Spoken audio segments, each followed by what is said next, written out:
My son's family told me that birthdays at my age were just a formality, that no one celebrates after 60. They forgot, or pretended to. But I didn't. I set the table. I arranged the chairs. I sent out invitations. Just not to them. I invited the ones who once looked at me with respect. And when my grandson came up to me and whispered, "This is the warmest birthday ever," I realized I hadn't lost anyone. I had simply made room for what was real. If this story resonated with your soul, click subscribe and let me know in the comments which city or country you're listening from. I'm truly curious to know where you're tuning in from. My name is Nancy Garrett. I was 67 when I realized that my birthday had become a burden. Not to me. I still loved the scent of frosting, the feel of wrapping paper under my fingers, the small thrill of waking up knowing that the day belonged to me. But to them, my birthday was now a line on a calendar that carried no urgency, a technicality, something to be acknowledged only if convenient, and certainly never with fanfare. I had spent my entire career as a school psychologist in Vermont, 40 years, give or take. I listened to anxious fifth graders, exhausted parents, desperate teachers. I taught breathing techniques to teenagers on the edge of panic, wrote more reports than I could count, and organized meetings where no one wanted to be. I had a reputation for being calm, for having the right words when others couldn't find theirs. Then I retired, and just like that, my days became quiet. My usefulness faded into memory. After my husband died, my son Brian and his wife Laura invited me to move closer. They said it made sense. They had a house in the suburbs outside Albany, big enough for the kids, with a guest room tucked neatly at the end of the hall. At first, it felt like a blessing. I was close to my grandchildren. I could help with school pickups, homework, the occasional scraped knee or forgotten lunchbox. They thanked me in the beginning. But gratitude, like wallpaper, begins to peel if no one maintains it. Over time, my world became smaller. I still cooked dinner twice a week, though Laura often adjusted the menu to be more health conscious. I folded laundry quietly and rearranged the dishwasher when no one was looking. I attended every school play, every science fair, but was rarely asked if I wanted to bring anyone or be introduced. I didn't complain. I told myself this was family, that showing up mattered, even if no one noticed. My birthday was in March. The last few years, it had passed with polite mentions. One year, Brian brought me a lavender candle and said it was from the whole family. Laura baked banana bread and left it on the counter with a sticky note. I smiled and said thank you. That was the role I had stepped into, the kind of woman who should be grateful for the thought, not the effort. This year, I circled the date on the kitchen calendar with a pink marker. Not for them, for myself. I wasn't expecting a party, but I thought perhaps a dinner, a cake, maybe even a shared evening. I dropped hints gently. I reminded Laura of the day. I mentioned that I hadn't seen my old friend Anita in months and thought it might be nice to catch up around that time. Laura nodded, distracted, scrolling through her phone.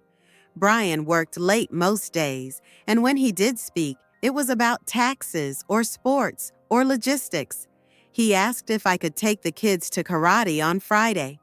I said yes, of course. I always said yes. A week before my birthday, I saw a folded brochure on the kitchen counter. Laura's handwriting in the margins caught my eye. It was for a wellness retreat in Connecticut. 3 days, spa treatments, yoga. I didn't think much of it until I heard her mention it on the phone, her voice drifting from the living room. We're heading out next weekend, finally getting some time away. That weekend was my birthday. No one had said anything. I waited until the next morning to ask, casually. Laura smiled and said, "Oh, right. Your birthday falls during the retreat. We'll celebrate after, okay? Maybe dinner the week after. It's just a number, right?" Just a number. Brian didn't meet my eyes when I looked at him. He rubbed the back of his neck and said something about being overwhelmed with work. They had arranged for the kids to stay with me. 3 days, 3 nights, no cake, no plans, no explanation. I nodded, said I understood. Then I went to my room, sat on the edge of the bed, and stared at the window for a long time. They meant no harm. I told myself that. They were busy. Modern life was demanding. But I couldn't shake the feeling that I had been pushed into the background of my own life, that I had somehow become an obligation rather than a person worth celebrating. I looked at the dusty photo frame on my nightstand. It held a picture of Brian at 5, holding a handmade card that said, "Best Mom Ever." His eyes were bright, his smile lopsided. That child had loved me with his whole heart. But the man he became had found more comfort in forgetting than remembering. Later that night, I pulled out a small notepad from my drawer. I wrote one sentence at the top of the page. What if I made my own party? Not out of spite, out of preservation, because I was still here, and that was still something worth marking. The morning of my birthday arrived without ceremony. The sun rose the same way it always did, casting a dull rectangle of light across the carpet in my room. I woke up before everyone else, as usual. I sat at the edge of my bed and waited a few moments, expecting, hoping, to hear the creak of footsteps, the soft knock on the door, the sound of a kettle starting in the kitchen. But the house remained quiet. I padded out to the hallway in my robe, checked the coffee pot, empty, and began brewing it myself. I didn't mind. I always made the coffee. But I suppose that morning, I wanted to believe that someone else might think to do it. Not because I couldn't, but because I shouldn't have had to. Not today. The kids were still asleep. Brian was in the garage, loading the car with their luggage. I stood at the window and watched him as he placed overnight bags in the trunk, stopping to stretch his back between lifts. His movements were efficient, practiced, not rushed. There was no guilt in them, no sign that this was a day to hesitate. I realized he didn't even remember. Laura walked past me in the hallway, phone in one hand, curling iron in the other. She paused for a moment and looked me over, as if trying to place what I was doing standing there. "Oh, right," she said, as if recalling a line from a half-forgotten script. "Happy birthday, Nancy. We'll definitely do something when we get back. You don't mind that we're going, right? It's just that things are so busy now. We've been meaning to take this weekend for months. Soon there won't be time for this kind of thing." Soon there won't be time. The phrase clung to me longer than it should have.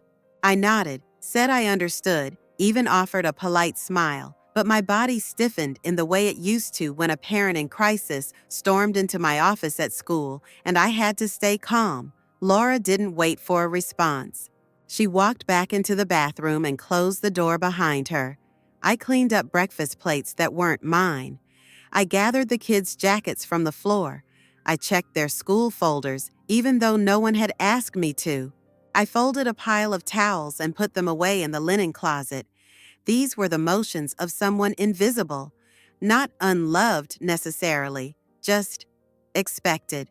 A fixture in the house, like the water heater, always running, never noticed unless something broke. Brian finally came in to say goodbye. He kissed the top of my head without making eye contact and told the kids to be good for Grandma. He thanked me in the tone of a man confirming a delivery, not receiving a favor. They walked out the door just before noon. No candles, no card, no mention of the date. The car backed out of the driveway, turned left, and disappeared down the street. I stood in the foyer for a few minutes after the door shut. The silence after their departure wasn't peace. It was proof that I was not essential. Not to them, not anymore. The children, still in their pajamas, wandered into the kitchen. I made them pancakes from scratch, the way I used to when Brian was little. I didn't tell them it was my birthday. It wasn't their fault they didn't know. No one had told them. They were too young to keep track of dates that didn't revolve around themselves, and that was fine. I didn't want pity. I wanted something far quieter and harder to explain. Acknowledgement, presence, not because I had demanded it, but because I mattered.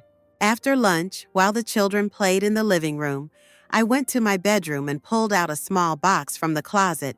It held old cards from previous birthdays, ones with messy crayon drawings, with Brian's blocky handwriting, with simple messages like, "You're the best, Mom." I reread each one like scripture, searching for the place where things had shifted. Was it when I moved in? When I stopped sending holiday cookies to his office? When I started letting Laura speak for both of them? Or was it simply the erosion that comes with time, when routine replaces intention? I didn't cry. I didn't have the energy for sadness anymore. What I felt was something cooler, sharper, resolve. If they couldn't mark the day, I would. If they couldn't celebrate the woman I had been or the woman I still was, I would find people who could. I went back to my notepad and wrote a new title, Evening Plans, just for me. I listed names: Anita, my old colleague; Glenn, a retired music teacher I used to share morning duty with; the neighbor down the block who once brought me fresh corn just because; the woman I met in the park who shared her dog and her divorce story like a gift; people who had offered warmth without being asked; people who had seen me, not through the lens of obligation, but through the lens of memory, of connection. That evening, after the kids had fallen asleep, I sat by the kitchen window with a cup of chamomile tea and my phone in hand. The messages were short, gentle, open-ended. I didn't tell anyone it was my birthday. I simply said I'd love to see them, that it had been too long, that I was thinking of hosting something soon, small, informal, no pressure. And one by one, the replies came in. Absolutely, I'd love to. You don't know how much I needed this. Tell me when and I'll be there. I exhaled slowly, not relief. Something more honest, something close to anticipation, the kind I hadn't felt in years. If they thought this day didn't matter, they were wrong. It did, because I was still here, and I had more than enough life left to celebrate that truth, with or without them. That night, after the house had settled into stillness, after the dishes were put away and the lights in the hallway were dimmed for the children, I returned to my room and sat down at my desk. The small lamp I kept there cast a soft golden pool of light over the surface. I didn't turn on the overhead light. I didn't want to fill the room with anything too bright. I wasn't in a festive mood. I was in a thoughtful one. There was a time when birthdays were about cake and music and laughter that came easily. Now, I found myself clinging not to decorations or wrapped presents, but to memories, some tender, some faded, some surprisingly sharp. I pulled the notepad back in front of me, the same one where I had scribbled the first quiet question: what if I made my own party? I picked up my pen, paused for a moment, and wrote a new heading in block letters: People Who Still Remember Me. It was not meant to be bitter. It was not a revenge list. It was a reflection, a quiet reckoning, a gathering of names who had at one point or another made me feel like I was more than useful, more than background, more than the woman who kept the schedule and remembered birthdays even when no one remembered hers. The first name I wrote was Anita Harris. She had been my partner in the school counseling office for nearly 15 years. We used to share a thermos of tea between student meetings and joke that we knew more about the lives of the staff than the principal ever would. We hadn't spoken in a few months, but I knew she would answer my call. She always did. Next came Glenn. He had been the music teacher 2 classrooms down. He retired the same year I did and had moved to a condo complex nearby. We had once gone to a concert together, something quiet and acoustic, and afterward he thanked me for making room for conversation. I never forgot that phrase. Then came Carolyn, the mother of one of Brian's childhood friends. We had sat together at endless PTA meetings, shared casserole recipes, and laughed too hard during talent shows. She had once said I was the first person who listened without trying to fix everything. That had stuck with me. The names began to come faster after that. A former student, now a teacher herself, who had sent me a letter last year. A neighbor from Vermont who used to bring tomatoes from her garden and refused to accept anything in return. A woman I met at a grief group who had lost her sister and still texted me every Christmas just to say she was thinking of me. People who had shared something small, something sincere. And then, at the very bottom of the list, almost as an afterthought, I wrote the names of my 2 grandchildren. I didn't blame them. They were young. They moved through life with short attention spans and wide, flickering interests. But they still sat beside me in the mornings. They still asked me to read. They still gave me sticky hugs and told me secrets. They still looked at me like I was solid, like I belonged. That counted for something. I set the pen down and looked at the page. It was longer than I expected. I traced my fingers over each name as if confirming their realness. I imagined them in the house, not all at once, not crowded, but present, filling the rooms not with noise, but with the kind of warmth that doesn't need volume to be heard. I didn't want a party in the traditional sense. I wanted a gathering. I wanted moments, a table with mismatched mugs, music that reminded me of summers long gone, stories, not speeches, people who didn't need to be impressed, only welcomed.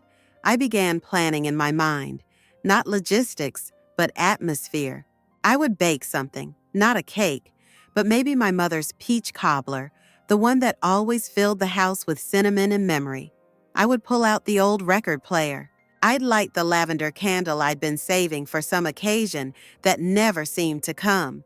And I would invite them all, not with glittery cards or big declarations, but with quiet personal notes, texts, calls, messages that said, "I'm opening my door. If you have time, I'd love to see you." It didn't have to be big. It just had to be real. I closed the notepad and placed it on the nightstand. My birthday had passed without cake, without ceremony, without acknowledgement from the 2 people who shared the house with me. But I had something else now, a plan, a list. And for the first time in a long time, I had a reason to look forward, not backward. It wasn't rebellion that drove me to plan the gathering. It wasn't even hurt. It was something more centered than that, something grounded, a quiet declaration of presence. I wasn't planning a birthday party in the traditional sense. I wasn't interested in frosting-covered apologies or belated cards. I wanted to feel surrounded by people who remembered me not out of duty, but by choice. People who had once seen me fully, and maybe still did. I set the date for the following Saturday. Not too far away, not close enough for second guessing. I called it a catch-up evening in my messages. I didn't mention my birthday at all. I simply said, "I'm putting on the kettle. If you're free, come by. No need to bring anything but your stories." That felt more honest than calling it a celebration. It was more than that. It was a reclaiming. The responses trickled in over the next few days. Some people asked if they could bring friends. Some offered to bring food. Others asked if I needed chairs. The generosity surprised me, though it shouldn't have. I had always been the one to listen, to make space, to open my door. Now they were doing the same. The children were still with me for the weekend. Brian and Laura had extended their stay in Connecticut.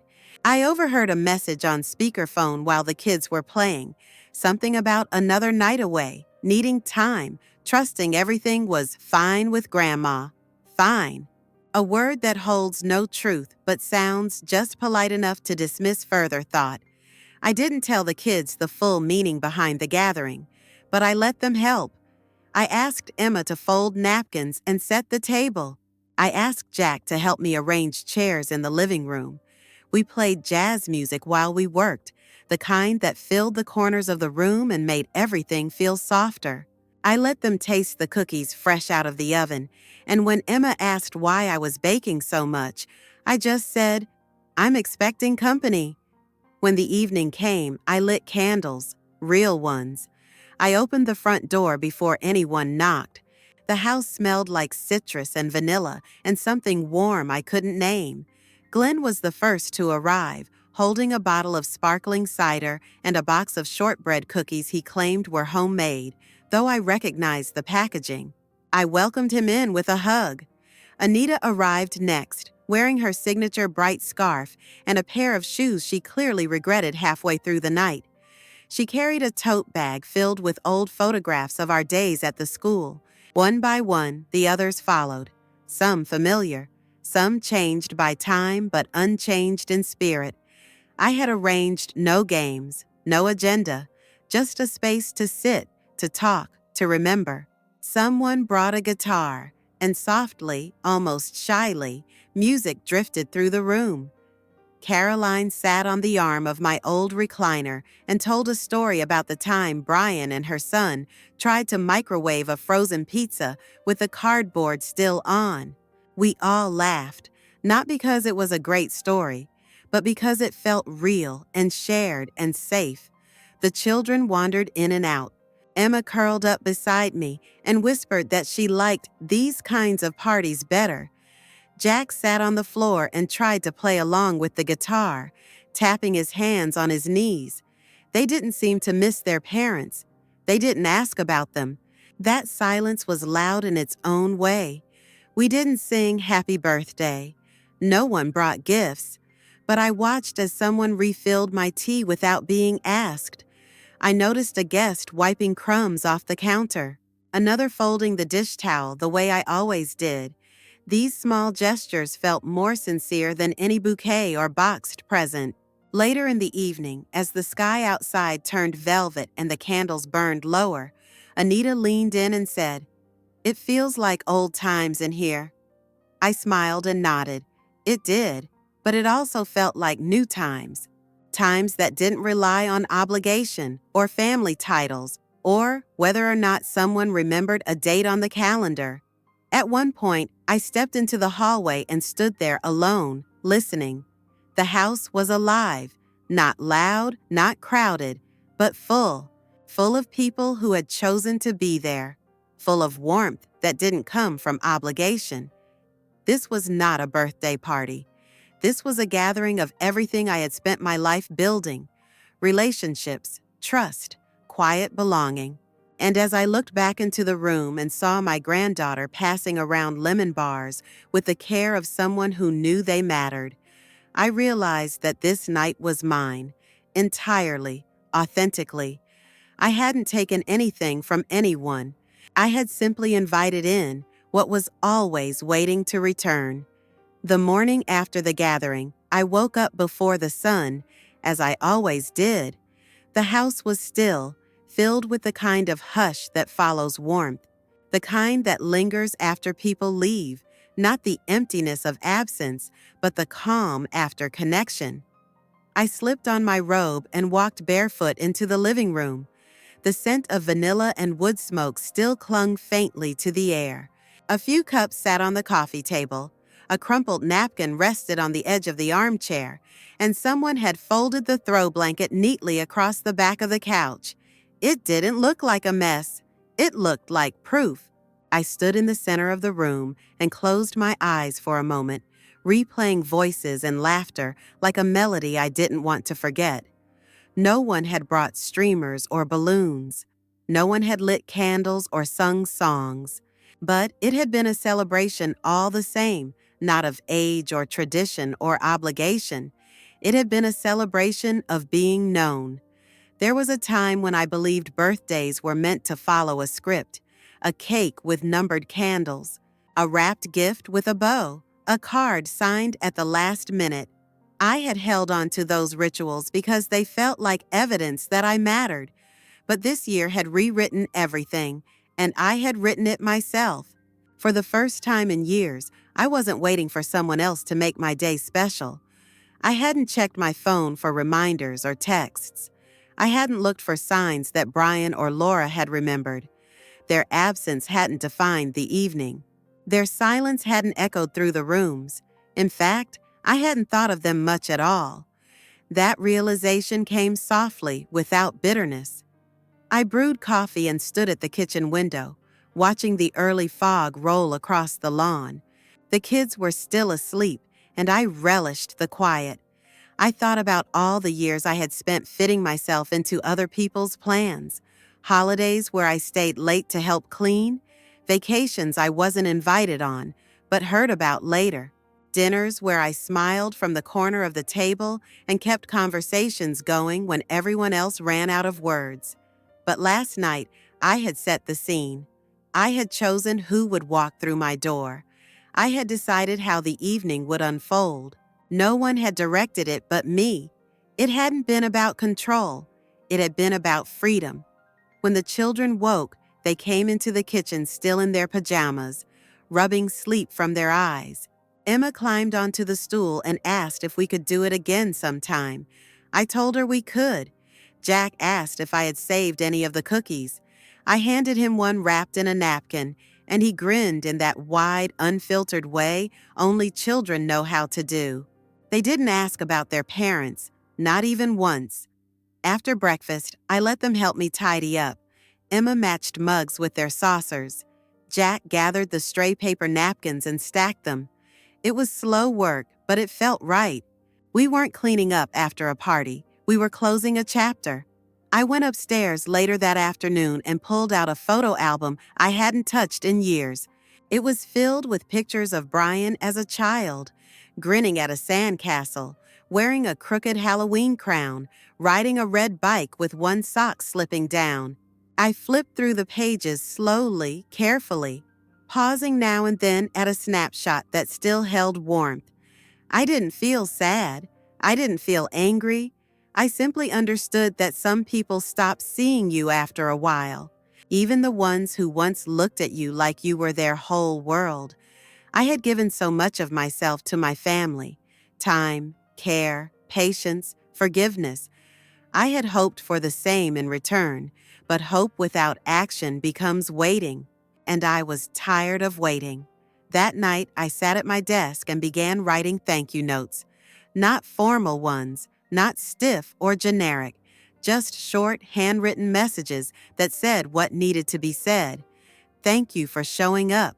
Thank you for making me feel like I still belong to something. Thank you for helping me remember who I am.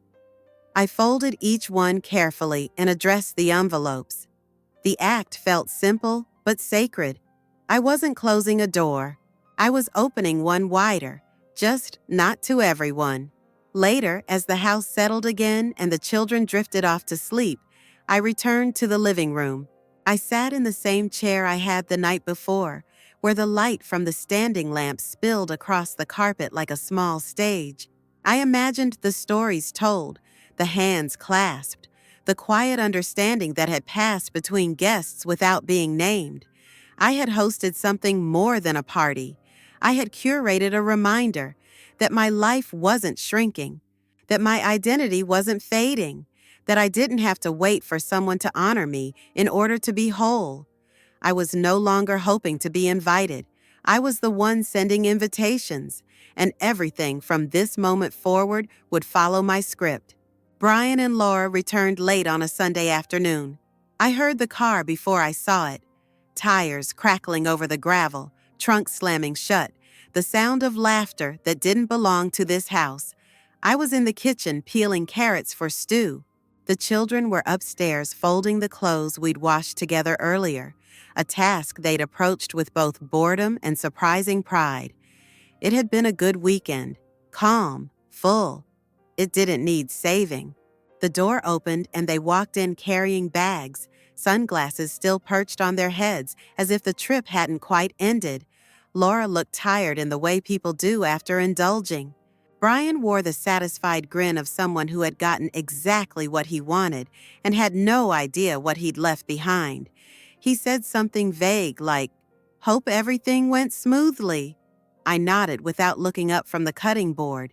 Laura brushed past me on her way to the fridge, muttered a, "Thanks for keeping the kids." There was no pause, no glance around the house, no question about how things had gone or what we'd done. They didn't notice the extra mugs drying on the dish rack. They didn't notice the scent of vanilla that still clung faintly to the air. They didn't see the birthday card tucked discreetly between the books on the side table, signed by people they hadn't spoken to in years. I watched them move through the kitchen like guests in a hotel suite, entitled and momentary. That was the moment it struck me, not as a wound, but as clarity. No one disappears from a family overnight. No one wakes up one day and decides to become invisible. It happens in pieces, slowly, in missed questions, in assumed favors, in birthdays turned into afterthoughts. They hadn't pushed me out, not directly. They just stopped pulling me in. Brian asked if the kids had behaved. I told him they had. He nodded and turned to unpack a grocery bag. There was no, "How was your weekend?" No, "Did you do anything?" The children didn't run to greet them. They came downstairs quietly, hugged their parents with distracted politeness, and returned to their room without much fanfare. That too said something. Later that evening, Laura asked if I wanted to join them for dinner out. It sounded like obligation in a new dress. She said they felt bad about missing my birthday, that they'd make it up to me. I looked at her across the kitchen island and smiled gently. I said, "That's kind of you, but I've already celebrated." She blinked. Brian looked up from his phone. "You did?" I nodded. I didn't offer details. I didn't explain who came or what we ate, or how Emma had passed around napkins like a hostess born. I didn't tell them about the stories or the music, or the way Glenn had clapped his hands when he saw the record player still worked. I didn't need to. Laura tilted her head. "With who?" she asked, the question loaded with disbelief. I met her eyes, held them for a long moment, and said, "With people who remembered." The silence that followed wasn't awkward. It was earned. It didn't demand anything from me, and I let it sit there until she turned away and began unloading the dishwasher. I walked outside after dinner, pulling a shawl around my shoulders as I sat on the porch. The sky was a soft indigo, the kind that promises a clear morning. I thought about all the versions of myself I had carried in this family. Helper, peacemaker, backup plan. I had spent years making myself small so they could feel tall. I had accepted being needed instead of being wanted. But now, for the first time, I didn't feel ashamed of having drawn a line. I didn't need them to vanish to reclaim myself. I just needed to stop disappearing for their convenience. Inside, I heard Brian's voice, low, a little uncertain, asking Laura where the mugs had come from. She said she didn't know. Her voice was clipped, uncomfortable. I smiled into the dark. They could sense it now. The shift. They didn't understand it yet, but they felt it. The rules had changed. The center of gravity had moved. I was no longer orbiting around them, waiting to be seen. I had stepped out of the shadows and back into my own light. I sat there until the stars came out. No one disappears on their own. They're erased, gradually. But if you're quiet long enough, and still long enough, you start to see where the edges used to be, and you learn how to redraw them. And I had, not to erase them in return, but to leave space for myself. In the weeks that followed, something inside me settled. It wasn't a dramatic transformation, no bold declarations or slammed doors. It was quieter than that, more internal, like a house finally warming after a long winter. I wasn't angry, I wasn't waiting. I simply stopped searching for warmth in places that had long since gone cold. Brian and Laura resumed their routine as if nothing had changed. They mentioned work, school pickups, grocery lists. They asked me to keep an eye on the kids during a weeknight or help with a science project. I said yes when I wanted to, no when I didn't. That was new. And they noticed, not with words, but with pauses. They paused when I turned down a favor. They paused when I excused myself from dinner plans. They paused when I stopped explaining myself.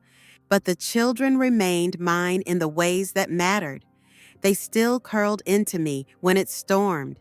They still came into my room with drawings and stories and shoelaces that needed tying.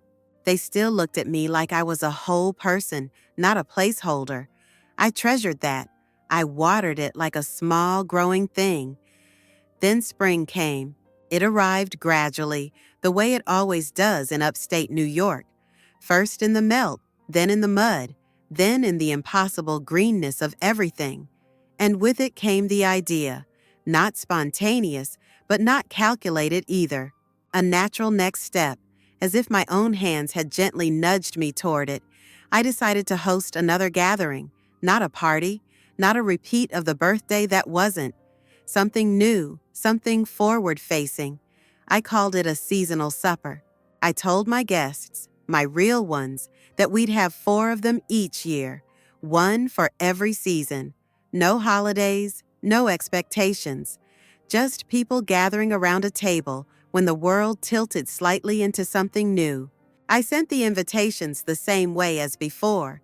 Casual, intentional, warm. No digital group texts, no fanfare, just handwritten cards and quiet calls. I invited those who had come the first time, and a few more who had been surprised they hadn't heard about it earlier. I told them to bring nothing but themselves, and they came. In the spring, we sat on the porch with bowls of strawberry salad and lemon water. The air smelled like wet grass and beginnings. Someone brought a ukulele and played softly while we watched the sun stretch out a little longer across the yard. In the summer, we grilled corn in the backyard, passed around pitchers of iced tea, and let the kids run barefoot through the garden. One of my former students brought her own children. She introduced me as the woman who taught me how to breathe through panic when I was 13. I don't think she knew how much that meant. In the fall, we gathered around a fire pit. We shared apple cider from mismatched mugs and told stories that didn't need punchlines. I watched as someone who had been a stranger 2 events ago offered a blanket to someone else and laughed like they had known each other for years. In the winter, we moved the table closer to the fireplace. We passed around homemade chili, lit candles in jam jars, and sat in the stillness of snow falling outside. No one checked their phone. No one rushed. Each season left something behind. Not decorations or photos, but connections. Proof that something lived here. Something that wasn't forced or fabricated or inherited by blood alone. Brian and Laura never asked to join. I never offered. I didn't hide it from them, but I didn't announce it either. The gatherings weren't meant for them. They wouldn't have understood. These evenings weren't about being family by name. They were about choosing each other again and again, about presence, about participation. It's strange how people equate being without someone as being alone, how they assume that proximity means closeness, that silence is emptiness. I had discovered something different. Being without them did not mean I was without love. It didn't mean I lacked community. It didn't mean I needed fixing or filling or saving. It meant I had space, and I had finally learned how to fill it with intention. One evening, after a particularly joyful summer gathering, Emma slipped into my room while I was folding linens. She asked if we could have another one, but with even more pillows. I asked her why pillows, and she said, because people stay longer when it's cozy. She was right, so I added more pillows. I added more chairs. I added more of myself. Sometime in early fall, I stood in the backyard and watched a few orange leaves drift to the grass. The air smelled like baked apples and earth. The sun hung low and golden behind the thinning trees, casting long shadows across the fence line. I was wearing an old cardigan with frayed cuffs and my slippers. I remember thinking that I had never felt more comfortable in my own skin. Emma came out holding a school assignment in one hand and a pencil in the other. She plopped down on the porch step and asked what day my birthday was again, not because she'd forgotten, but because they had been learning about months and calendars, and she wanted to know if it fell in the first quarter of the year or the second. I told her. She wrote it down like it mattered. She didn't ask how old I would be next time. She didn't tilt her head or offer a pitying smile or call it just a number. She simply wrote it, like a fact, like a truth. And then she smiled and said, "Next time, I'll make the invitations." It caught me off guard, how easily that sentence nestled itself in my chest. I nodded, said, "Okay," and watched as she ran back into the house, her braids bouncing behind her. That night, I sat at the kitchen table long after the dishes had been cleared. The room was dim, the only light coming from the little lamp near the stove.